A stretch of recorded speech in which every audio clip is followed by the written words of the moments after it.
Әдеттегідей сен мені күтпедің. Мені танитыныңа сенімдімін. Тани алмасаң, өзімді таныстыруға рұқсат ет. Мыңдаған жылдар бойы Құдайға құлшылық еткен менмін. Құлдардың ең ұлысы мен едім. Менің сұлулығым көпшіліктің жүрегін жаулады. Жарығым жұлдыздардан асып түсті. Мен бұлттардан да жоғары, Құдайға жақын биік дәрежеге көтерілуге дайын болатынмын. Және бұл жүзеге асты. Тілегім орындалды. Бұл орындалған арман болды. Жаратушы маған таңдаулы ең сүйікті періштелер қатарында болу мүмкіндігін берді. Мен жоғары дәрежемнің рахатын көрдім. Және бұл сенің атаң адам жаралғанға дейін жалғасты. Мен ең ұлысы балшықтан жасалған бейшаранымға сәжде жасауым керек екеніне сене алмадым. Қиын болды. Бас тарттым. Алла тағалаға жоқ дедім. Мен мыңдаған жылдар бойы Құдайға құлшылық еттім. Адам ше. Оған қанша уақыт қызмет етті. Бүкіл жер бетінде істемейту қалайша адамға берілді. Бұның бәріне сөзсіз мен лайығымын. Күмәнсіз. Жер жүзін басқаратында, әмір ететінде мен болуым тиіс еді. Тізерлеуден бас тартқан күннен бастап, мен жаратылыстың ең жаманына айналдым. Жаратушының және оның адал құлдарының дұшпаны болдым. Аллах мені қиямет күні тозаққа кіргізетініне, әрі онда мәңгі қалдыратын уәде етті. Мұның бәрі сенің кесіріңнен болды. Мен сені жек көремін, әрі көре алмаймын. Сенің атаңды да көре алмадым. Сен туылғаннан бері мен сенің өміріңе зиян келтіріп келем. Мен тозаққа жалғыз кірмеймін. Менің басыма түсетін азап пен қарғысқа ортақ болғаныңды қалаймын. Дәл мен секілді күйіп, жанып, жылап, азапталып, жан даусыңды шығарып, айғайлағаныңды көргім келеді. Бұған қалай қол жеткізгенімді білгің келе ме? Мен алдау әрекетімнің сырын ашамын. Жымысқайла тәсілдер, манипуляциялар, стратегиялар. Және мұның бәрін сені күнәға итермелеу үшін пайдаланам. Мен адамзаттың жүрегіне кіріп, дүниеде қалай бұзақылық жасайтынымды көрсетемін. Қалай ғана маған сырларыңды аштың деп ойлайтын шығарсың. Уайымдама, осы кездесуіміздің аяғында бәрін ұмытып қаласың. Алдымен сенде бір қате түсінікті жойғым келеді. Өкінішке орай мен сені күнәға мәжбүрлейтін күшке ие емеспін.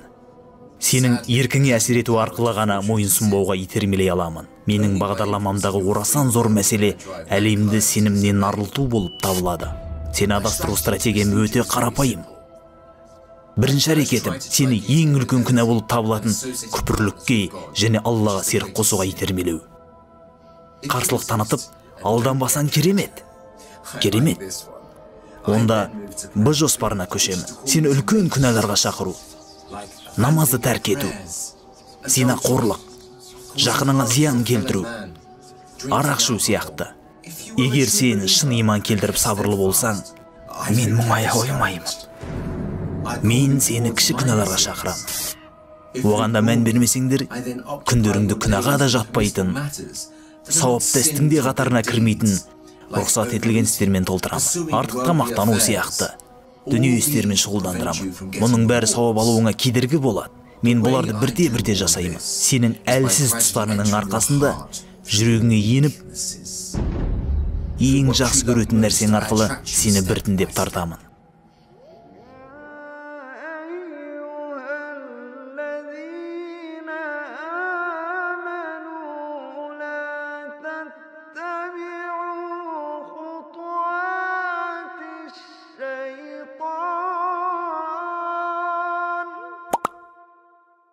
ومن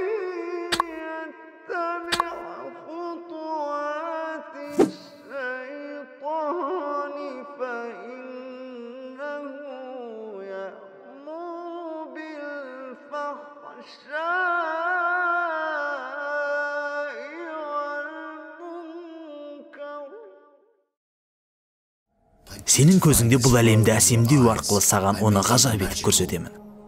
Төтеп беру, бас тарту қиын болмақ. Байлық, күш, атақтан және әйелдер бүкіл әлем төңірегінде жиналар, барлық ойлардың орталығына айналады.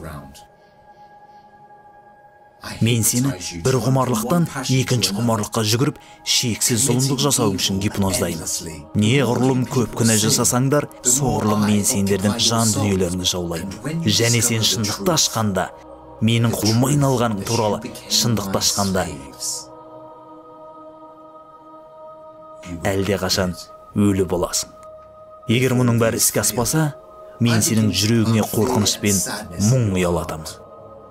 Кедейліктен қорқып, сен өтірік айтумен алдауға көшесің. Мен сені залымдармен қорқытамын. Залымнан қорыққандықтан жәбірленушіге қорған бола алмайсың. Мен сені Құдайдан басқа барлық нәрседен қорқуға мәжбүрлеймін.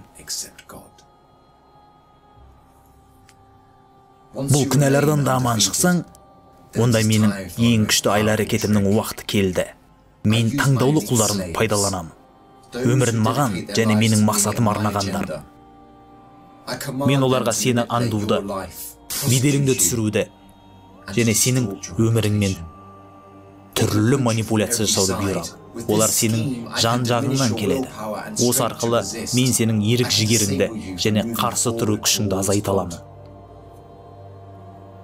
Сенің Аллаға жақын болуыңа кедергі жасай аламын. Ендеше осы жолда мені жеңем деп ойлама. Мен саған ешкімге көрсетпеген нәрсені көрсетемін. Мен күндіз-түні құлағыңа сабырлап, сені шақырумен болам.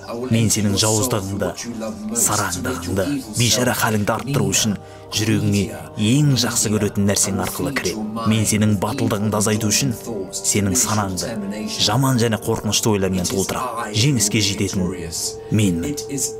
Соңында қалатын да менмін.